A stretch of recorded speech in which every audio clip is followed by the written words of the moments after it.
Sexual harassment is unwelcome sexual advances, requests for sexual favors, and other verbal or physical harassment of a sexual nature. Sexting is It is the sending of sexually explicit digital images, videos, text messages, or emails, usually by cell phone. Some facts you may or may not have heard. Did you know that nearly 40% of all teenagers have posted or sent sexually suggestive messages? Did you know that 24% of high school age teens and 33% of college age students have been involved in a form of nude sexting? Did you know that almost 40% of students report that teachers and other school employees sexually harass students in their schools? There are court cases about this, such as in Davis versus Monroe County Board of Education, Ariella Davis sued on behalf of her 5th grade daughter, LaShonda, when the school failed to prevent her from getting sexually harassed by another student. The Supreme Court's question in the case was, can a school board be held responsible under Title IX of the Education Amendments of 1972 meant to secure equal access of a student to educational benefits and opportunities for student-on-student harassment? And the answer is yes. In Etowah County, Alabama, a former teacher was accused of sexting 4 high school students while they were employed as a teacher. Sexting has gotten students and teachers arrested, such as 3 high school students from Newton High School in Connecticut were arrested, and there are 20 others who may have done some community service after it was found that there were some students who sold photos and videos of sexually explicit material. The 3 that were arrested were also arrested on obscenity and child pornography charges. To wrap up the background information, here is Sexual Harassment Panda. Please welcome Petey, the Sexual Harassment Panda. Who lives in the east neath the willow tree? Sexual harassment panda who explains sexual harassment to you and me.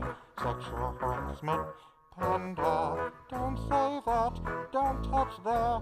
Don't be nasty, says the silly bear. He's gonna tell you what's right and wrong. Sexual harassment panda.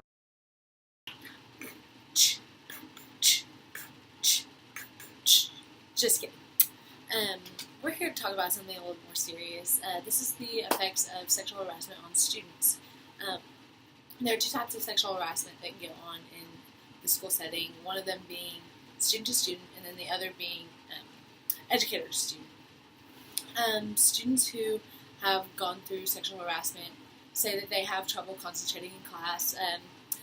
They begin to have trouble sleeping, and some of them even stop showing up to classes because they feel like they can't handle it.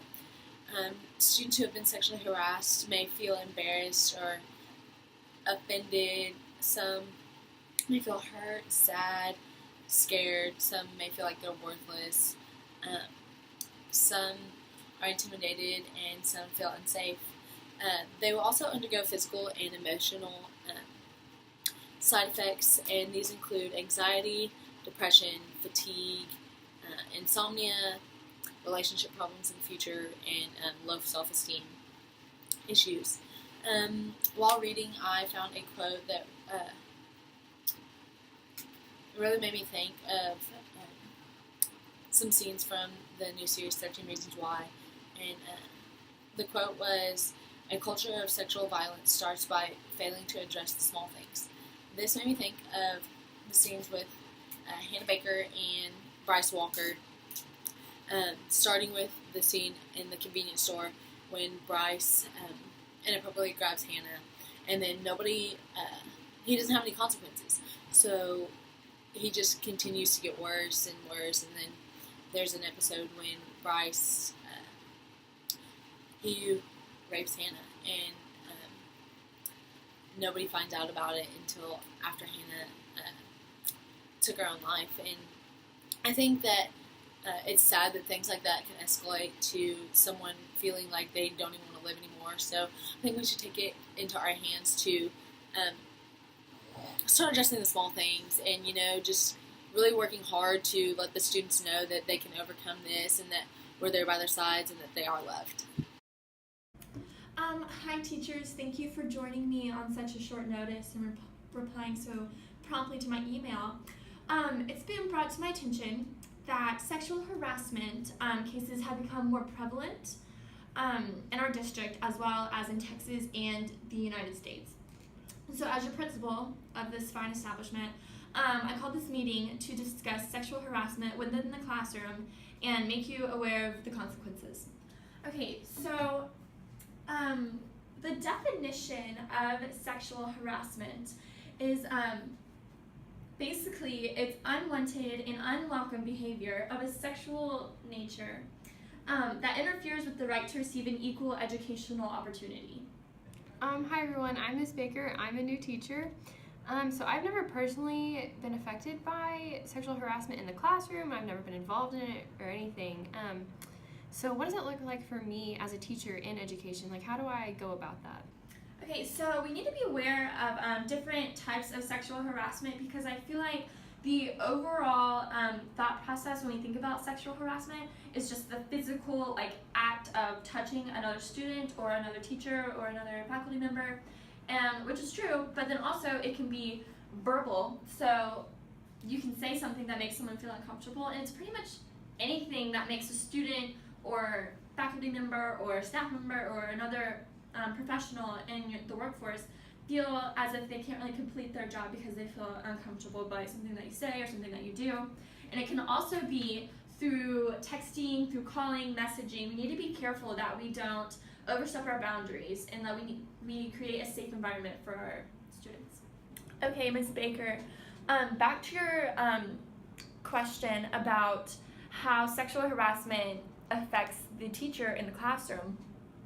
Well, as of late, judges have been reluctant to extend to teachers legal protections because originally these protections were designed to protect students from sexual harassment from teachers. However, the hesitation seen from the courts, it shows that they have not really caught on to how students can be the predator of sexual harassment. I know that sounds weird. So at one point, students were always the ones that were the victims of harassment. However, today, teachers are it's often to see the teacher becoming the prey of students because students can belittle and degrade us as teachers without legal consequences. Well, Ms. Baker, welcome. This is Ms. Baker, new teacher. Okay. So, good question. One of the most common side effects, I guess, from sexual harassment seen in the education field by a student who has been sexually harassed by a mentor or teacher or another student is there's a decline in the participation from the student and a drastic change in the level of which they work and their performance in the classroom. Okay, I wanted to share a story that happened when I was in school. So I was in middle school, and we were in 6th grade, and there was this coach, and he was kind of younger, kind of new. No one really knew much about him, but he would do very weird things to the 6th grade girls. He would every time we would see him, he would come and massage our shoulders and just rub our back and say inappropriate things like, well, if only you were my age, and just weird things like that made us feel so weird. Well, time goes on and it gets worse and worse, and the comments just get terrible. And so finally, we report it to another teacher, and the teacher tells the principal, and the principal asks questions, and I guess he pulled in the coach as well. But turns out, because I was getting to the point where we were scared to come to school, just because just the stuff he said was so gross, and it's just uncomfortable. It was just so uncomfortable. And so turns out that the coach that was doing all this stuff would come to school drunk. He was an alcoholic, which is another issue. But he would come to school drunk or hungover, and then he would drink at school. And he also had a past of doing this with other, this was a thing that's happened before. And so it just goes to show that as a teacher, it's so important that we learn how to handle situations like sexual harassment.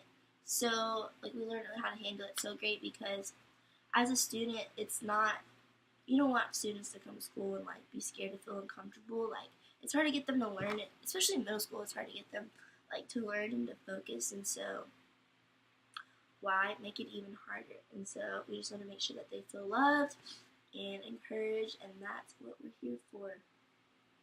So just kind of telling that story is just kind of a brief introduction just to show how important it is for teachers to know how to handle it.